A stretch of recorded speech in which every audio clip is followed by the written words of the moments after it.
우리 교회 신앙 이야기들 속에 우리 성도님들이 바로 인생의 그리고 신앙의 교회 공동체의 주인공들이십니다. 아름답고 멋지고 따뜻하고 거룩한 공동체로 신앙 이야기를 우리가 잘 써나갔으면 더욱더 좋겠습니다. 다시 한번 또 수고해 주셔서 감사의 말씀을 드립니다. 1세기 회당 예배 순서에 대해 소개해 드리고자 합니다. 1세기이니까 바로 예수님 당시 이야기입니다. 여러분, 그 당시에는 예배당이 있지는 않았습니다. 회당에서 하나님의 말씀을 가르치고 또 보존하고 그리고 자녀들에게 이 신앙 이야기를 교육하고 이렇게 했습니다. 회당이라고 하는 이 장소의 시작은 예루살렘과 성전이 파괴되고 또 포로로 바벨론으로 끌려가서 포로 생활을 하는 동안에 외부에서 이 회당들이 만들어지기 시작을 했습니다. 사실 회당이라고 이름은 이렇게 붙여 있어도 별로 볼품은 없었죠. 모임 장소입니다. 그렇지만 이 회당에서 유대 공동체는 하나님의 말씀을 기억하고 또 하나님께서 자기를 불러주신 그 민족에 대한 정체성을 자녀들에게 전파하면서 하나님 신앙을 잃지 아니하고 거기에서 믿음을 지키면서 영속할 수가 있었다라는 것이죠. 회당에서 유대인들은 항상 하나님을 찬양하고 기도함으로 예배를 시작합니다. 그리고 회당에는 회당장이 있었습니다. 성경에도 회당장이 나오죠. 이 회당장은 당일에 말씀을 전할 사람을 미리 선정을 하여서 그분을 당일에 초청을 하여서 그분이 경험한 율법에 대한 이해와 해석을 듣고 또 적용하는 말씀을 통하여서 서로를 위로하였습니다. 그러면 당일 말씀을 맡은 사람이 이제 앞으로 초청을 받게 됩니다. 그래서 이제 그분께서 뭐라고 말씀을 하시냐면 주님께 복이 있으리 주님은 복 받으시기에 합당하십니다 라고 이렇게 외친다라고 합니다. 그러면 회당에 함께 모였던 사람들이 이렇게 이 축복문에 이제 화답을 하게 됩니다. 주님께 영원토록 복이 있으리 이렇게 화답을 한다라고 합니다. 이렇게 이제 서로 초청을 하고 초청을 받는 자리에서 주님의 이름을 드높인 다음에 당일 초청을 받은 인도자는 전례에 따라서 신앙의 확인을 하는 순서를 갖습니다. 신앙의 확인은 신명기 6장 4절에서 5절에 나오는 쉐마의 말씀으로 시작됩니다. 우리 신명기 6장 4절과 5절 말씀 잘 아시는 말씀이시죠? 함께 이 화면을 보시고 함께 읽어 보시도록 하겠습니다. 이스라엘아 들으라 우리 하나님 여호와는 오직 유일한 여호와이시니 너는 마음을 다하고 뜻을 다하고 힘을 다하여 내 하나님 여호와를 사랑하라. 이 말씀이 쉐마의 말씀입니다.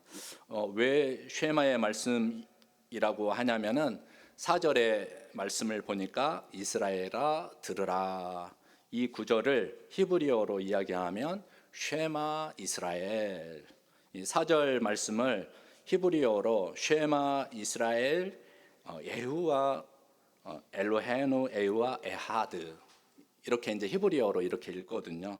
이 뜻이 무엇이냐? 이스라엘아 들으라.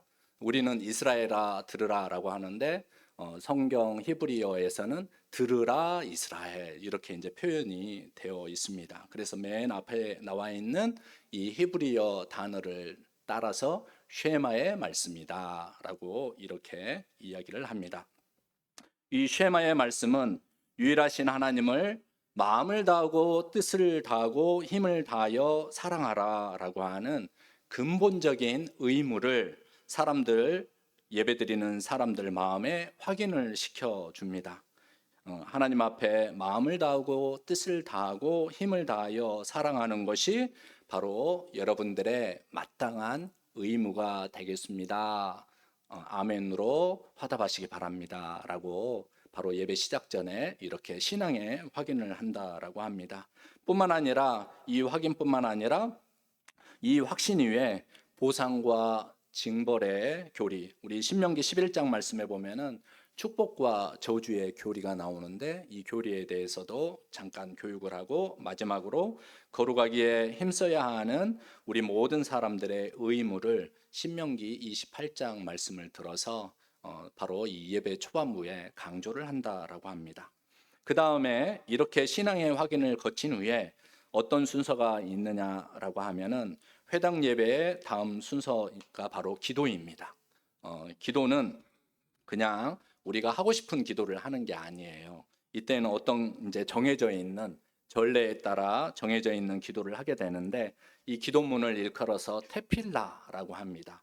그리고 또 다른 표현으로 이야기하자면은 쉐모네 에스레라고 하는 이런 표현을 씁니다.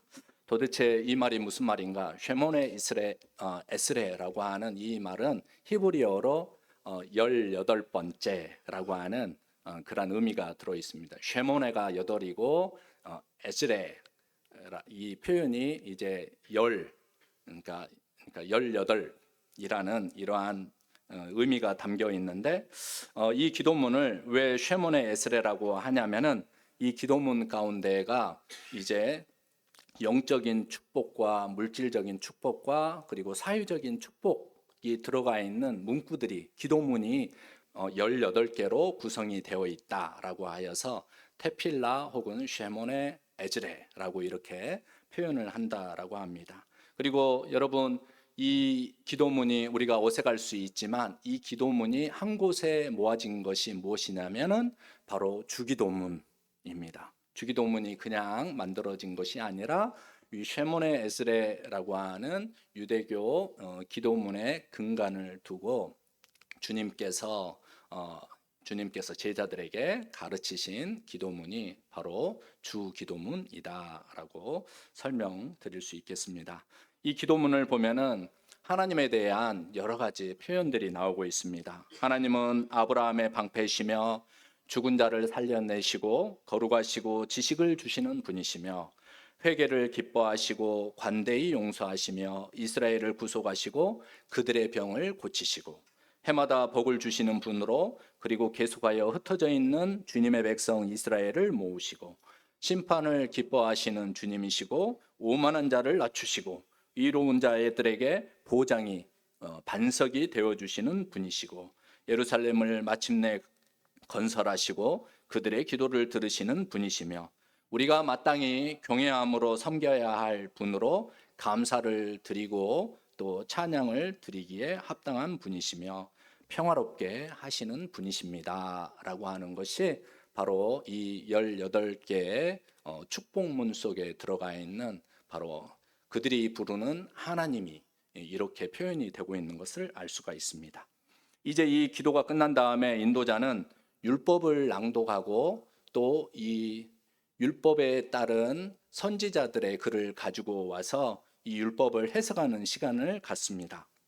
신명기 6장 6절에서 9절 말씀을 잠시 먼저 읽어보시도록 하겠습니다.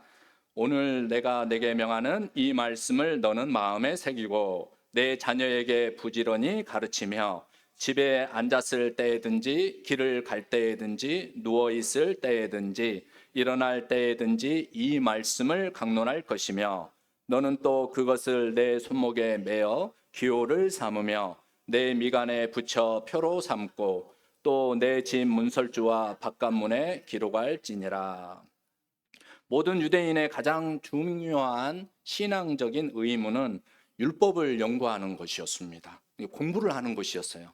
그냥 믿는 것이 아니라 주신 그 율법을, 주신 그 말씀을 열심히 공부를 했습니다. 그래서 공부한 이 내용을 가지고 사람들에게 나누고 또 다음 세대에게 올바른 하나님 신앙 교육을 시키기 위하여서 그들은 최선을 다했습니다. 그리고 회당 예배 때마다 그들은 정해져 있는 낭독문을 가지고 토라, 다시 말해서 율법이죠. 그러니까 모세 오경이라고 하는 이 토라를 낭독을 하고 그리고 또 선지자들의 글을 통하여서 이 율법을 해석을 하고 그리고 또 이제 그날 말씀을 전달하는 인도자로 초청을 받은 분이 이 율법과 그리고 선지자들의 글을 이제 묵상한 다음에 일상생활에서 이 말씀을 어떻게 적용을 할 것인가에 관한 그 말씀을, 권면의 말씀을 전했다라고 합니다.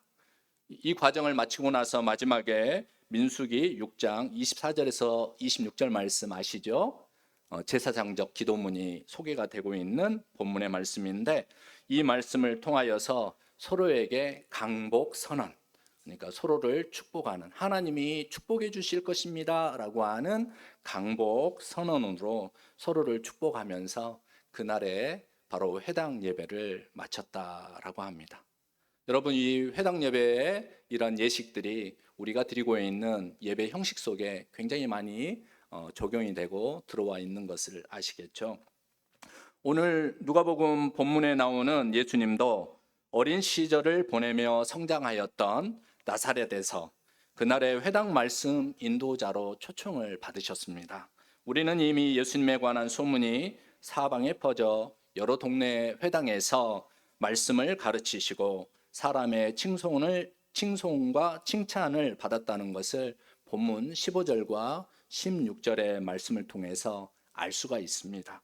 여기에서 우리는 예수님도 회당 예배 순서에 따라 사람들을 하나님의 말씀으로 인도하셨으리라 라고 하는 그러한 과정들, 그리고 그러한 모습들을 추측해 보실 수 있으실 것입니다. 다만 본문 말씀을 통하여 우리가 발견할 수 없는 것이 있습니다. 그것은 우리는 예수님의 손에 들렸던 율법, 다시 말해서 토라의 내용이 어떤 말씀을 가지시고 읽으셨는지 본문 말씀을 통해서 우리가 명확히는 알 수는 없지만, 그 말씀이, 그 율법의 말씀이 선지자 이사야의 글과 관련이 있다는 것을 알 수가 있습니다. 오늘 본문 누가복음 4장 17절에서 19절 말씀을 다시 한번 읽어 보시도록 하겠습니다. 선지자 이사야의 글을 드리거늘 책을 펴서 이렇게 기록된 데를 찾으시니 곧 주의 성령이 내게 임하셨으니 이는 가난한 자에게 복음을 전하게 하시려고 내게 기름을 부으시고 나를 보내사 포로된 자에게 자유를, 눈먼 자에게 다시 보게 함을 전파하며 눌린 자를 자유롭게 하고 주의 은혜의 해를 전파하게 하려 하심이라 하였더라. 여러분, 이 말씀은 저도 굉장히 좋아하는 말씀입니다. 늘 마음에 새기는 말씀입니다. 2016년도에 제가 아프리카 가나로 이제 선교사로, 선교 동역자로 파송이 될 때 영등포 노회에서 이렇게 기념패를 준비를 하신다라고 하시더라고요. 그래서 그 기념패 안에 제가 가장 소중하게 여기는 선교사로서 또 사역자로서 나갈 때 마음에 담고 나갈 말씀을 골라달라고 이렇게 요청을 하시더라고요. 그래서 늘 마음에 새기는 이 말씀을 가지고 이제 저도 선교에 참여를 하게 되었습니다. 이 말씀을 묵상하다 보니까 그때의 기억이 다시 한번 떠올랐습니다. 이 말씀은, 그런데 누가복음 예수님께서 가지고 오신 이 말씀은 이사야 61장 1절에서 3절의 말씀에 기초해서 예수님께서 이 누가복음 기록된 4장 17절에서 19절 말씀을 통하여서 읽으신 것을 알 수가 있습니다. 우리 이사야 61장 1절에서 3절 말씀도 함께 읽어보시도록 하겠습니다. 주 여호와의 영이 내게 내리셨으니 이는 여호와께서 내게 기름을 부으사 가난한 자에게 아름다운 소식을 전하게 하려 하심이라. 나를 보내사 마음이 상한 자를 고치며 포로된 자에게 자유를, 갇힌 자에게 노임을 선포하며 여호와의 은혜의 해와 우리 하나님의 보복의 날을 선포하여 모든 슬픈 자를 위로하되 무 시온에서 슬퍼하는 자에게 화관을 주어 그 죄를 대신하며 기쁨의 기름으로 그 슬픔을 대신하며 찬송의 옷으로 그 근심을 대신하시고 그들이 의의 나무 곧 여호와께서 심으신 그 영광을 나타낼 자라 일컬음을 받게 하려 하심이라. 아멘. 여러분, 선지자 이사야의 말씀은 구원의 아름다운 소식과 관련되어 있는 희망찬 말씀입니다. 하지만 이 말씀을 받는 이스라엘 백성들은 바벨론 포로로부터 돌아와 예루살렘 재건을 꿈꾸면서 열심히 수고하고 애쓰지만 잘 되지 않아 시리에 빠져 낙심하고 있었던 그러한 상황이었습니다. 마음이 상하고 갇히고 슬픔에 사로잡힌 표현들은 삶에 지쳐 있는 사람들의 모습을 여실히 보여주고 있는 것입니다. 그들에게 이사야 선지자는 바로 하나님의 희망의 말씀을 전하셨던 것이죠. 예수님은 이 이사야 선지자의 글을 이제 율법을 해석하시는 말씀으로 선택하시고 또 이 율법과 관련된 말씀을 이 회당에 말씀을 보관하는 사람이 예수님에게 가져다 주신 것입니다. 그래서 예수님께서는 이 말씀을 읽으시고 또 사람들에게 선포하심으로 이 말씀이 바로 옛날의 말씀으로 끝나는 것이 아니라 그들의 삶을 치유하고 시리에 빠져 있었던 그 사람들을 일으켜 회복시켜 주기를 원하는 말씀으로 예수님께서는 선포해 가고 계시다는 것을 알 수가 있습니다. 그래서 예수님께서 회당에 있는 자들의 얼굴을 주목하여 보시고 적용하는 말씀으로 뭐라고 말씀을 하셨느냐라고 하면은 본문 21절 말씀에 예수님께서 하신 말씀이 기록이 되어 있습니다. 우리 21절 말씀을 읽어보시도록 하겠습니다. 이에 예수께서 그들에게 말씀하시되 이 글이 오늘 너희 귀에 응하였느니라. 여러분, 예수님께서 적용의 말씀으로 뭐라고 하셨습니까? 이 글이 오늘 너희 귀에 응하였느니라. 이 글이 지금 여기에서 당신들에게 이루어졌습니다. 예수님께서 하신 말씀은 이 말씀이셨습니다. 이 글이 옛날에 그리고 미래에 이렇게 이야기하지 아니하시고 그리고 저 바깥에 큰 교회에 예루살렘 성전에 이렇게 이야기하신 것이 아니라 지금 여기에 이 말씀이 임하셨고 지금 여기에 이 말씀이 이루어졌습니다. 이게 이제 예수님의 적용의 말씀이셨던 것입니다. 여러분, 이 글이 무엇입니까? 이 글이 오늘 너희 귀에 응하였느니라. 이 글이 무엇입니까? 바로 누가복음 4장 18절에서 19절의 말씀입니다. 이 말씀이 오늘 여기에서 여러분의 귀에 여러분의 삶에 이루어지게 되었습니다 라고 선언을 하신 말씀이 바로 예수님의 적용의 말씀이었습니다. 이 글이 무엇입니까? 주의 성령이 내게 임하셨으니 이는 가난한 자에게 복음을 전하게 하시려고 내게 기름을 부으시고 나를 보내사 포로된 자에게 자유를 눈먼 자에게 다시 보게 함을 전파하며 눌린 자를 자유롭게 하고 주의 은혜의 해를 전파하게 하려 하심이라. 이 글이 오늘 여기에 여러분들 귀에 응하였느니라. 지금 여기에 이 글이 이 말씀이 바로 이루어졌습니다 라고 선언하신 말씀이 바로 오늘 회당에서 주님께서 하셨던 말씀입니다. 예수님께서 회당에서 읽으신 이 이사야의 말씀은 율법, 토라를 가리키는 말씀이었습니다.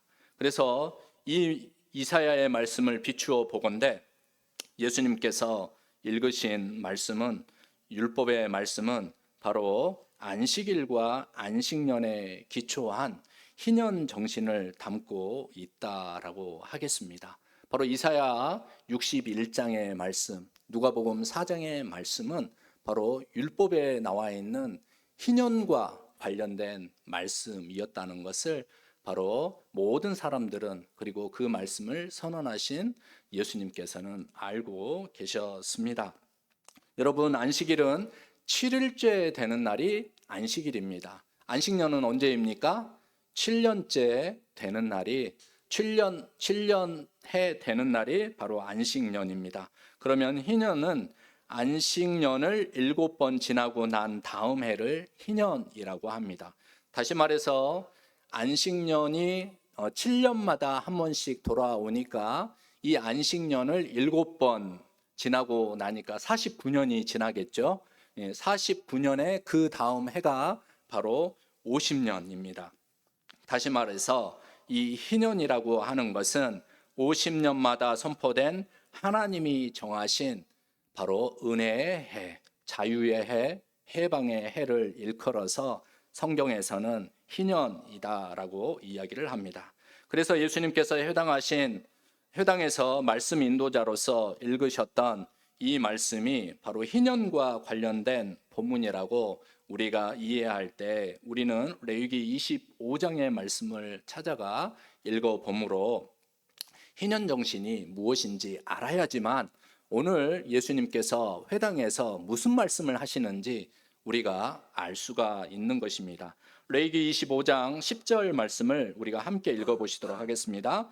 너희는 50년째 해를 거루하게 하여 그 땅에 있는 모든 주민을 위하여 자유를 공포하라. 이 해는 너희에게 희년이니 너희는 각각 자기의 소유로 돌아가며 각각 자기의 가족에게로 돌아갈지며 너희는 각각 자기의 소유지로 너희는 각각 하나님께서 분배해 주신 토지로 돌아갈지니라 라고 하는 것이 너희는 비록 종이 되었다라고 할지라도 너희와 너희 모든 가족들이 이 희년에는 다시 원래의 자리로 원래의 자유민으로 돌아가야 한다라고 하는 것이 바로 희년 정신이었습니다.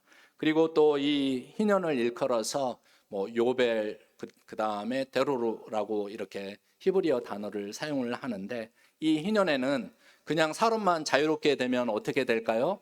다시 종이 될 확률이 여전히 많이 있겠죠. 그래서 이 희년에는 바로 그들에게 신분의 자유뿐만 아니라 그들이 하나님께로부터 분배를 받았던 모든 토지와 그리고 집들이 다시 원래 소유대로 회복이 되는 해가 바로 희년이었음을 우리는 레위기 말씀을 통해서 이렇게 알 수가 있습니다.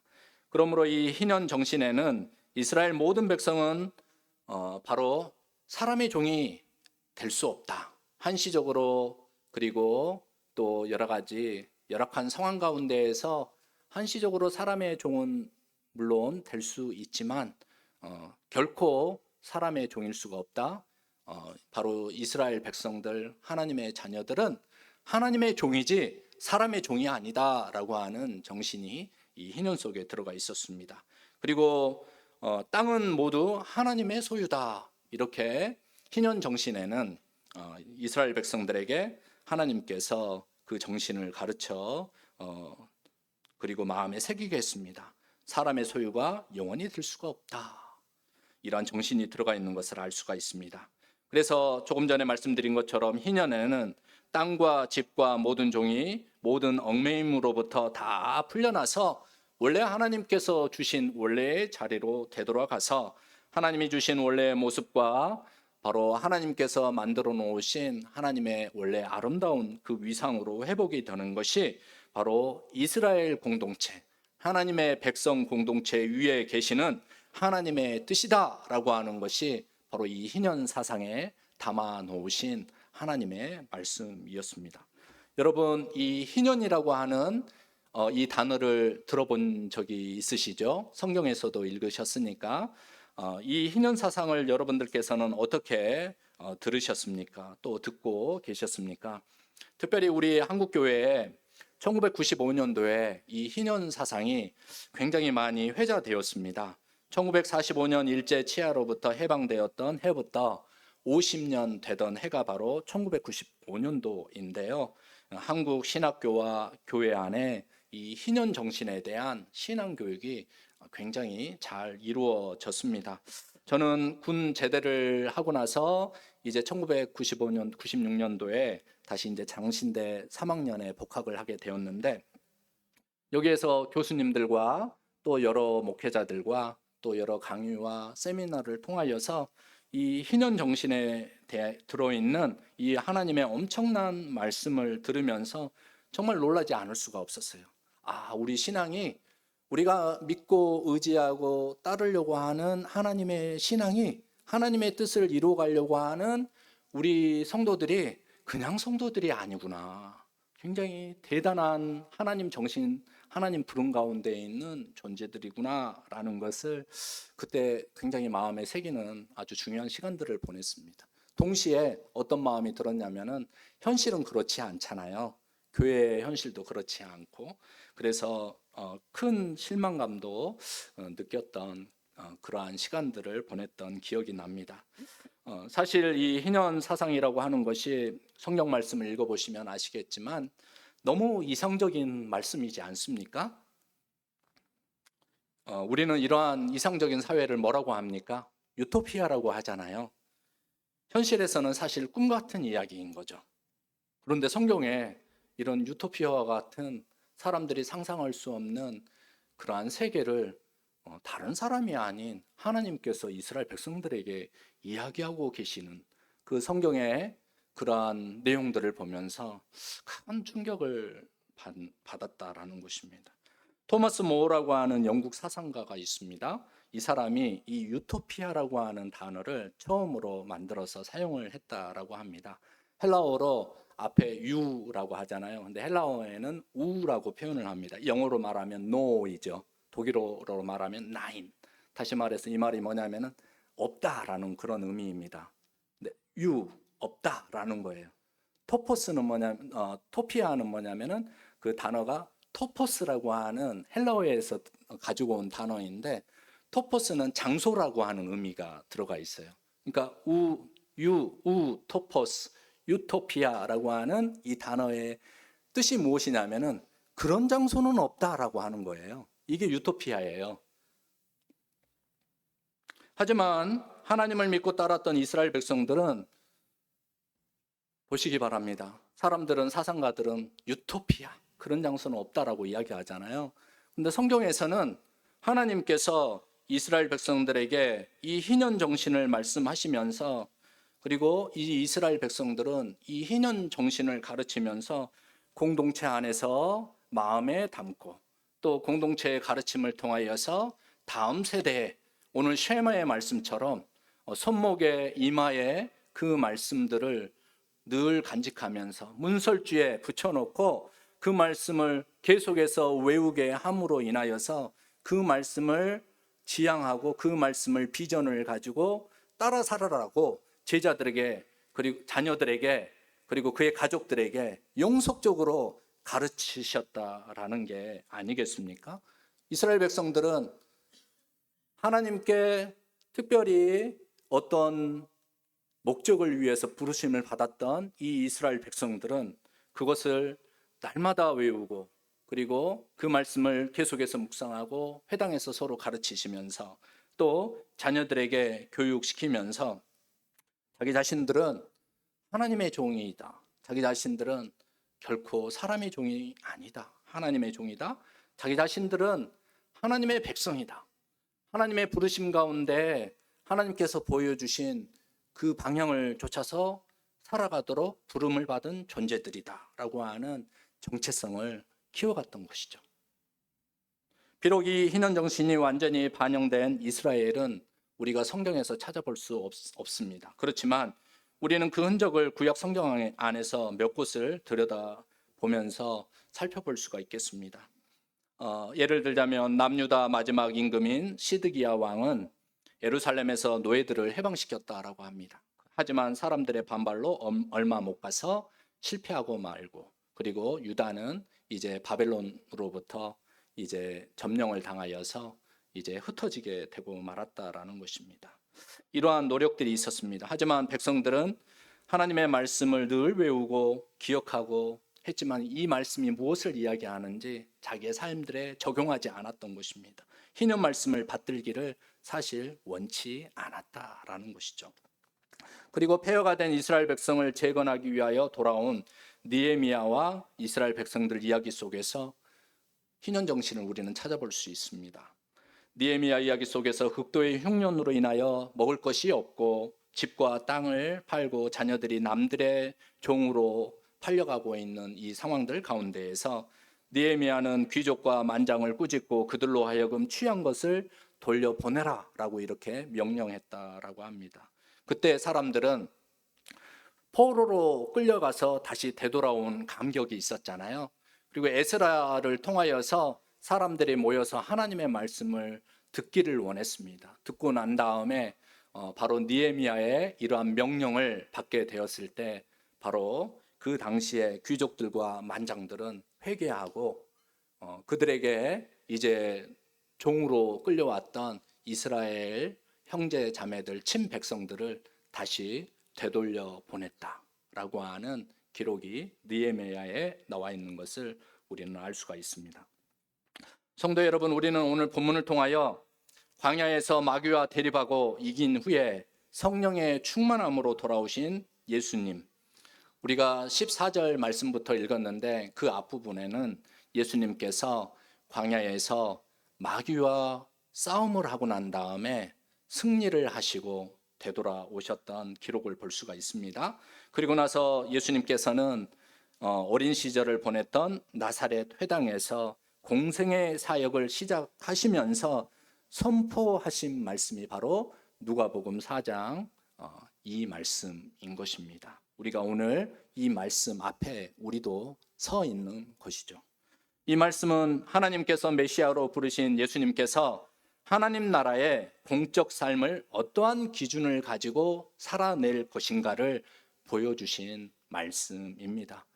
공생의 사역을 시작하시면서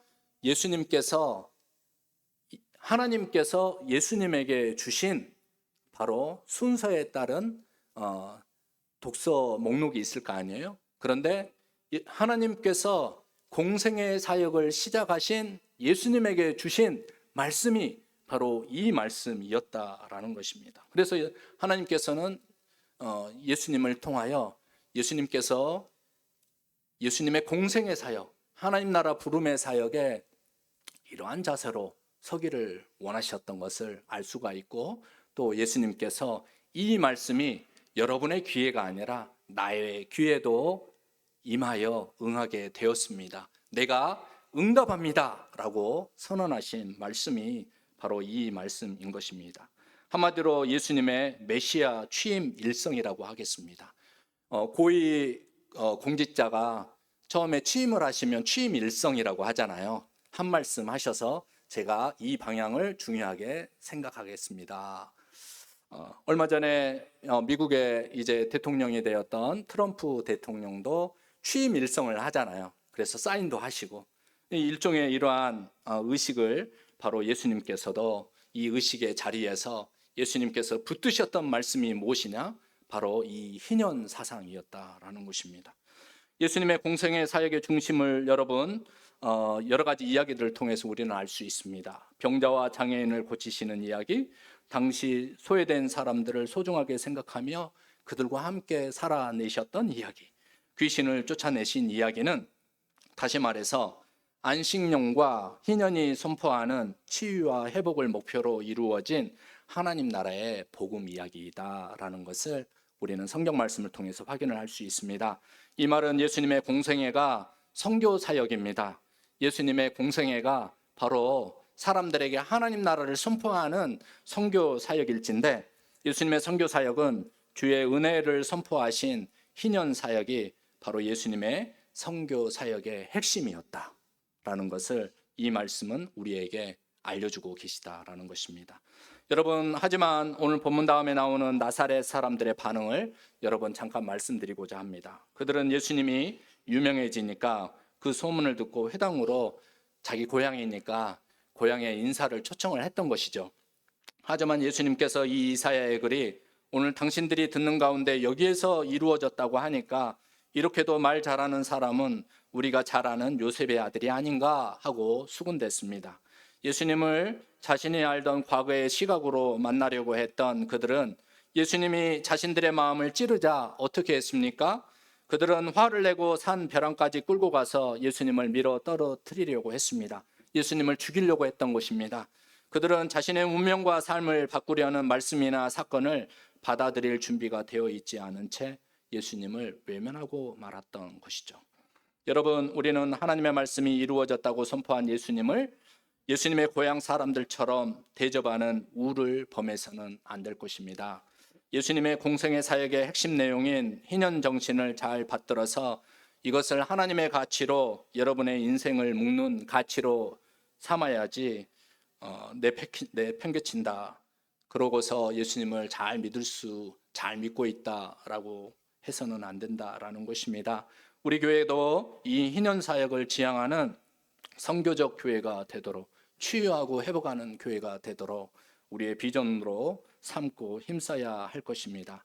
다시 희년 정신에 대해서, 사역에 대해서 말씀드리자면, 우리 모두가 사람의 종이 되어서는 안 되고, 우리 모두가 사람의 가치를 중요하게 여기고 그 가치를 가지고 우리를 만나서는 안 되고 하나님의 종이 되어야 한다. 하나님의 가치를 소중하게 여기고 하나님의 가치를 받드는 그러한 삶으로 우리의 삶을 만들어가야 한다, 채워가야 한다라는 것입니다. 또한 우리의 이 희년 사역을 통하여 한 사람 한 사람이 하나님이 부여하신 원래의 모습으로 되돌아가도록 하나님께 협력하는 사역이 바로 희년 사역인 것입니다. 예수님은 이 성경 말씀이 너희가 듣는 가운데에서 오늘 이루어졌다라고 선포합니다. 예수님께서 이 말씀으로 스스로 응답하시고 여러분들도 응답하시기를 바랍니다 라고 권면하고 있는 것입니다. 그런데 이 말씀이 실제 이루어졌습니까? 듣는 사람들의 귀에는 실제 이루어지지 않았습니다.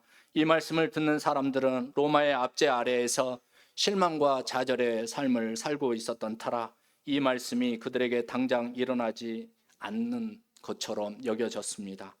여러분, 이 모습이 바로 나사렛 사람들의 모습 아니겠습니까? 이 모습이 저와 여러분의 삶의 자리이고 실은 교회의 실상입니다.